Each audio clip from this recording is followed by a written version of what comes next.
O segundo, Tani, muitas vezes o próprio paciente, ele já vem se queixando de modulações que ele observa no dia a dia. Sim. Então ele fala assim, eu noto que quando eu abro muito a boca, ou eu aperto os dentes, ou quando eu faço um movimento no pescoço, como flexionar o pescoço, ou fazer uma extensão, eu noto que meu zumbido altera a intensidade, ou ele aumenta ou ele diminui. Isso, se a pessoa não trouxer para o profissional, para o médico pode perguntar isso, porque às vezes ele fala, é verdade, parece que muda mesmo.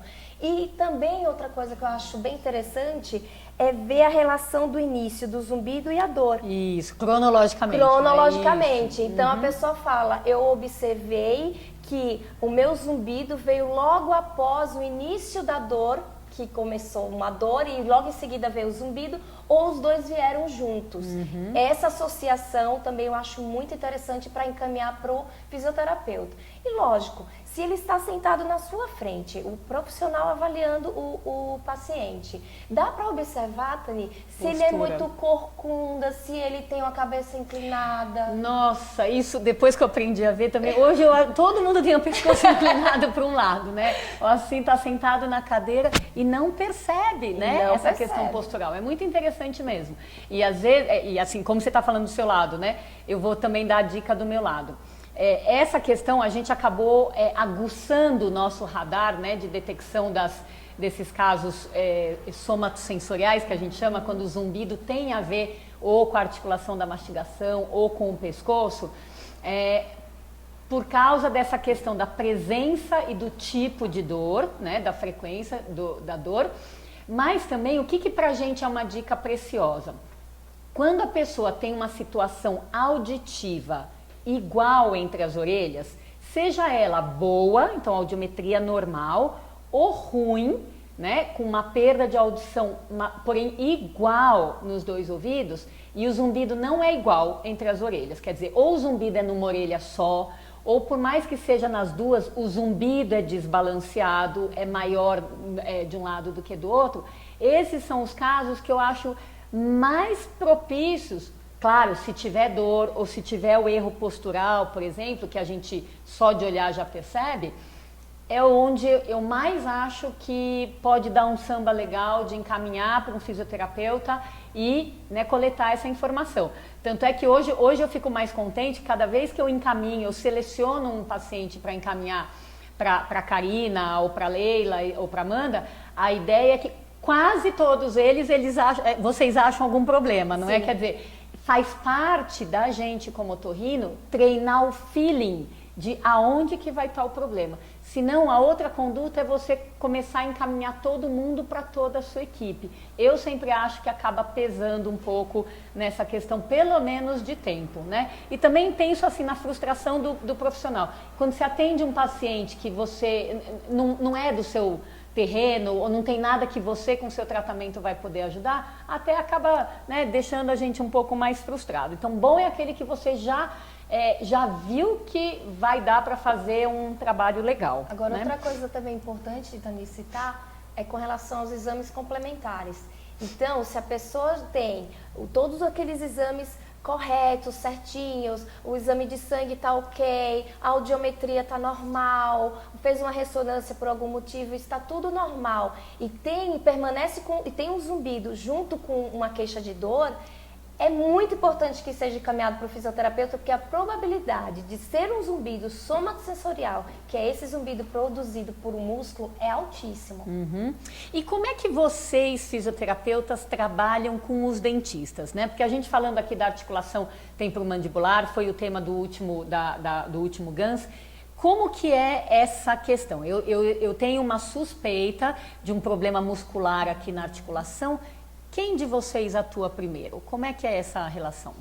Eu acho assim, que se a pessoa puder, se o paciente puder ser avaliado pelos dois, no caso na mesma semana, seria interessante que os dois profissionais, tanto o dentista como o fisioterapeuta, se comuniquem. Isso é a primeira coisa que eu acho que deve se fazer entre os profissionais. Porque aí, Tânia, o que, que vai acontecer? O dentista, ele vai, de repente, produzir uma placa que o fisioterapeuta não faz. Ele vai, de repente, verificar que ele tem uma má oclusão e que é necessário fazer um trabalho ortodôntico que o fisioterapeuta não faz. O que, que o fisioterapeuta vai entrar? Na parte de reabilitação muscular, que seria alongar o músculo, desativar os pontos gatilho, aliviar a dor desse paciente, e se ele tem alguma inflamação na articulação, a gente vai trabalhar dessa desinflamação, como através da eletroterapia, laser, ultrassom, o próprio TENS, que é o choquinho, o famoso choquinho. Então, e também com exercícios específicos que a gente faz para essa parte. Então, eu gosto de trabalhar junto, os dois trabalhando junto, o dentista e o fisio, e os dois se comunicando. Perfeito. E me conta assim, de todas essas técnicas com as quais você sabe trabalhar, o que você escolhe, qual é o critério no paciente com zumbido para você escolher uma ou outra técnica? Tá. Primeira coisa, assim, o tratamento ele é muito personalizado, é individual. Por quê? Por exemplo, eu gosto muito de utilizar o agulhamento seco, que consiste em pegar uma agulha de acupuntura, atingir exatamente o ponto gatilho e tentar desativar através de movimentos ativos que a gente aplica em cima desse nó para ele ser eliminado. Então, tem pacientes que falam para mim, eu não gosto de agulha, eu tenho pânico, eu tenho medo e eu vou ficar tensa. Eu já não entro com agulhamento. Mas se ele não tiver restrição, você prefere Eu isso? prefiro inicialmente usar, porque é a técnica que eu acho que é mais produtiva, é mais profunda para tentar desativar, e eu acho que o resultado é muito mais rápido, porque ele é mais invasivo do que eu ir simplesmente com a digitopressão. Então, esse seria a primeira etapa. Agora, tem outra coisa, Tani, no caso dos pacientes que têm uma queixa de dor muito intensa, a intensidade da dor dele é forte, a intensidade nota 10, nota 9, eu procuro não agulhar no início, porque ele está com muita sensibilidade. Se a gente colocar uma agulha que não usa anestésico nenhum, né, diferente da infiltração, quando se faz, né, aplica uma xilocaína, alguma coisa assim, que o fisioterapeuta não faz.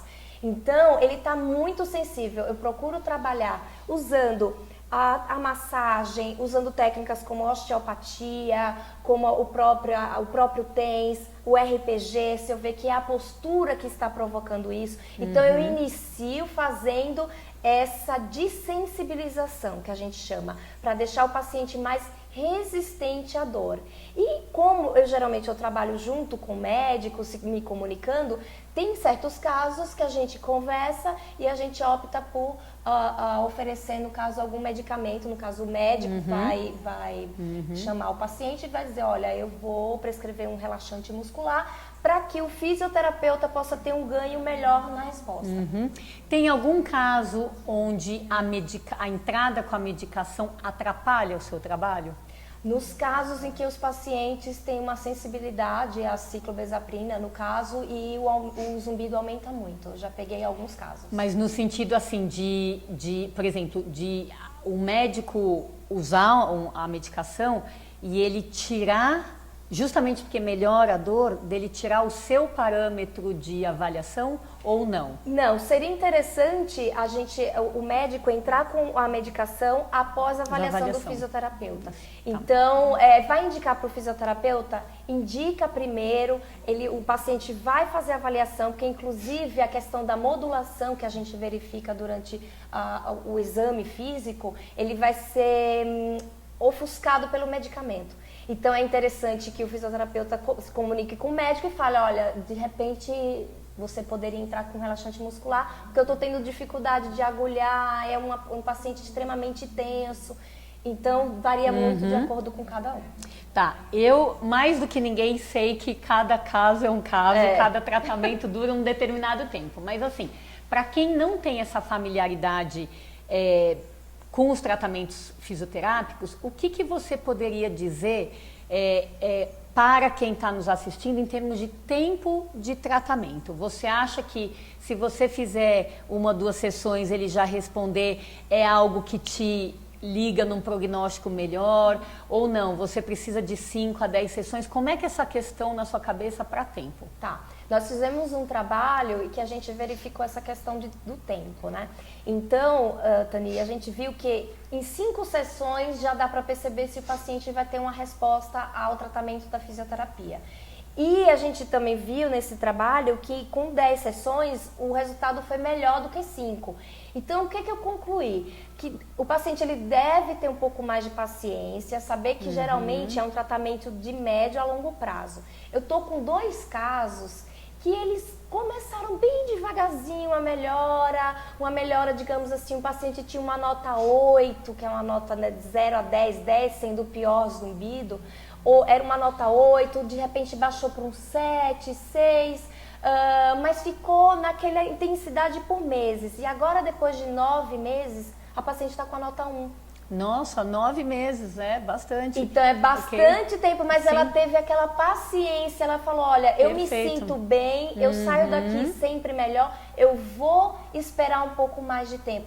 E da mesma forma, o outro paciente que eu até estava comentando antes aqui de iniciarmos o programa, sobre o músico que a Tani me encaminhou, que ele tá mais ou menos por esse tempo, 8, 9 meses, ele teve uma resposta bárbara agora no final. Eu acho que daria pra gente fazer um paralelo com a questão de medicação, né? Por mais que a gente saiba que na prática os pacientes que usam medicação para zumbido cheguem a melhorar entre 30 e 60 dias, sempre tem aqueles que só vão melhorar depois de 3, 4 meses, né? Então eu acho que pra gente a questão de estar decidindo, olha, chegou numa média de tempo e um determinado tratamento não fez efeito, o que a gente faz? A gente muda de estratégia ou a gente insiste um pouquinho mais porque de alguma outra forma a pessoa pode estar tendo um determinado benefício, mesmo que não seja diretamente no zumbido, né? Com medicação às vezes acontece isso também, né?